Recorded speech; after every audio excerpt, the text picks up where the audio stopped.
Reconstructed and assembled skeleton, specimen MCZ-1285, was shown at Harvard's Museum of Comparative Zoology in 1959. The reconstruction of the skeleton was supervised by paleontologist Alfred Romer, and the skeleton was assembled from composite materials, with proportions from the available original bones. The result was a 12.8-meter pliosaur, with a 2.7-meter skull, an awkwardly long body, and rather short flippers. Subsequent study of the Harvard specimen and closely related species discovered in recent years showed that the true body length of the Kronosaurus did not exceed 10 meters, and the skull was about 2.4 meters long. In 1899, Andrew Crombie found a fragment of the jaw containing 6 conical teeth, and took the fossils to the Queensland Museum. In 1924, Heber Longman described this find as Kronosaurus queenslandicus, finding this lower jaw fragment distinct from other plesiosaurs because of its large size and the distinct contours of the teeth and lower jaw. The genus is named after the Greek mythological creature Kronos, who devoured his own children. In 1929, additional bones were discovered at the same site of Crombie's original find. In 1931, local resident Ralph Thomas discovered fossilized bones near Huandon in central Queensland, Australia. In 1932, paleontologists at Harvard University, led by William Shaville, began excavating rocks from calcareous nodules that contained the bones of a Kronosaur skeleton, the first ever discovered. Dynamite was used to extract the clumps of fossils, and they were sent back to Harvard. At the end of the year, to further study and process the material, the specimen was sent to the United States, but due to budgetary constraints, the recovery of the skeleton took 27 years. Kronosaurus boyacensis in the Paleontological Museum of Villa de Leyva in 1977, a Colombian farmer, while working in the field, discovered huge stones that were later recognized as fossils. Further excavations allowed the extraction of an almost complete Kronosaur skeleton, one of the best preserved fossil specimens from Colombia. In 1992, Oliver Hump described a specimen from Colombia under a second species of Kronosaurus boyacensis, but did not specify that the inclusion of this new species in the genus was temporary, because the definition of the genus Kronosaurus required mandatory revision. A museum was built 5 kilometers from the town of Villa de Leyva, at the site of the discovery of the fossils, where the fossil skeleton is on display. The specimen lacks a tail. The actual length of the specimen is 7.04 meters. The skull was about 2.36 meters long. Reconstruction of the Kronosaurus. Mac Henry in 2009 put pieces of the skull together, producing excellent restorations and reconstructions. They were used to create a new appearance of the Kronosaur. From McHenry's abstract, the anatomy of the skull of Kronosaurus queenslandicus is summarized here for the first time, and unresolved questions concerning the taxonomy of the material involved are addressed as fully as possible in light of the available data. Three-dimensional geometry is critical data for functional analysis, which can serve as the basis for paleoecological reconstruction, particularly computational biomechanics-based approaches that use high-resolution finite element modeling. These methods have been successfully used to determine diet and feeding patterns in various species of extinct carnivores, and here they are applied for the first time to a species of large pliosaur. McHenry is based on an analysis of the thesis that the fossilized remains of large pliosaurs from the early Cretaceous marine Great Artesian Basin represent a single genus of brocahenid pliosaur, Kronosaurus. Specimens from the Doncaster Formation and the Tolbuk Formation indicate the presence of this taxon in the late Aptian and late Malbian Epeirian seas, respectively.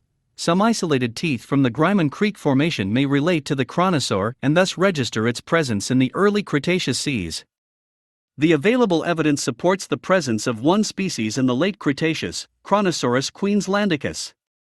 Analysis of 11 specimens from the late Aptian and late Albian deposits of Queensland shows a size range of 4 to 10 meters in total length and 1 to 10 tons in body weight. According to the criterion of the degree of fusion of cranial elements in the rostrum and circumorbital region, the smaller individuals are interpreted as immature subadult animals. The maximum length of the basal skull is 2.2 meters, and the length of the mandible is 2.7 meters. Of the large pliosaur taxa described to date, only Kronosaurus queenslandicus has 4 pairs of premaxillary teeth. The postcranial skeleton has a compact spindle-shaped body with a short, flexible neck and short tail. The presacral number of vertebrae is 35, including 13 cervical and 3 thoracic. The transverse processes are stable, indicating strong ribs in the thoracic region. The femur is longer and more robust than the humerus, and the thoracic limbs appear to be smaller in diameter than the pelvis. The distal limbs are hydrofoils with a high aspect ratio.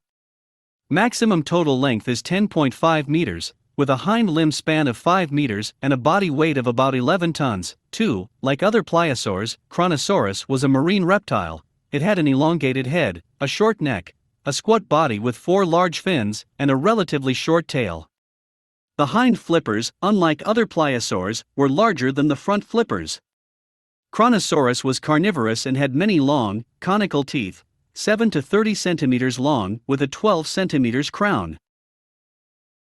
However, they did not have cutting edges and distinct 3 facets like Pliosaurus or Liopleurodon. The combination of the large size, conical shape and absence of cutting edges makes it easy to identify the teeth of Kronosaurus in the Cretaceous sediments of Australia. Another feature is that the first 3 maxillary teeth were enlarged to fangs. C. Queenslandicus had 4 pairs of mandibular teeth. The first 3 pairs of teeth, in its upper jaw, had large fang-like teeth. The lower jaw has similar 3 pairs of large fang-like teeth which, when closed, gave them a crocodile-like appearance. An important feature was the absence of a 5th pair of mandibular teeth, which are present in a number of other pliosaurs. Oliver Hamp, in his description of C. boyacensis, described it as having 5 pairs of premaxillary teeth.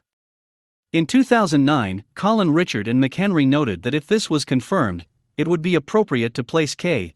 boyacensis in another genus. The first find was a jaw fragment found in 1899 in Hughenden, Queensland, Australia, in the early Cretaceous Tullbrook Formation. In 1924 it was described by H. Longman as Kronosaurus queenslandicus. In 1929, additional remains were found there, part of a fin and a humerus bone. It was clear that these bones belonged to a very large pliosaur. In 1931–1932 expedition of Harvard University, USA, found in the area of Richmond and Grampian Valley in Queensland almost complete, but destroyed skeleton and part of the skull. The remains belonged to the Wallumbilla Formation of Aptian age. The age of the Tullbrook Formation is Alb, i.e. later.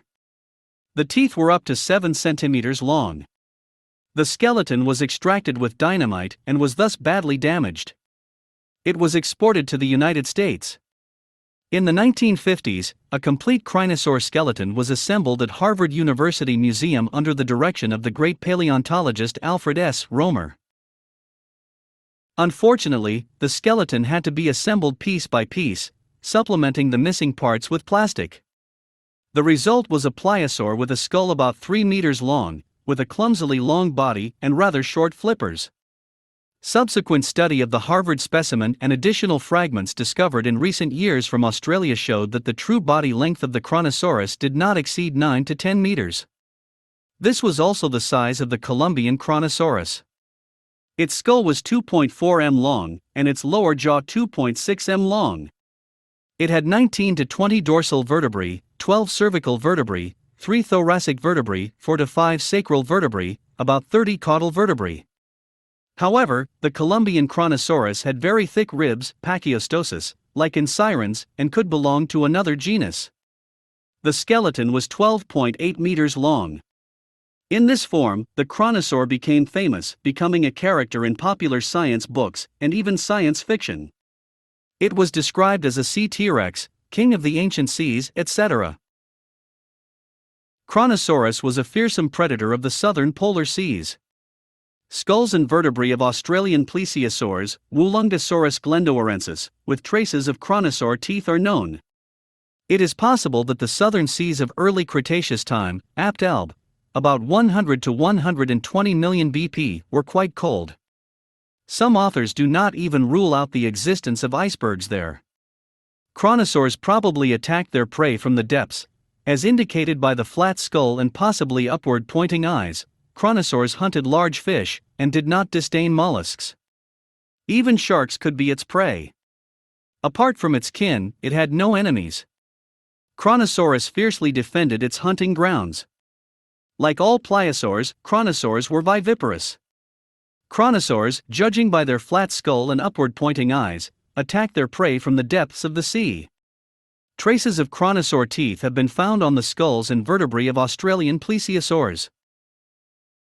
Some scientists have speculated that the Kronosaurus could plunge down to 300 m deep in search of food. But this information is not confirmed. Kronosaurus' head was about 3 meters long. Its powerful jaws were equipped with many sharp teeth. Kronosaurus' teeth were 7 centimeters long. The head was elongated and narrow in shape, resembling the head of a crocodile. The shape of the head indicates that the Kronosaurus attacked from deep.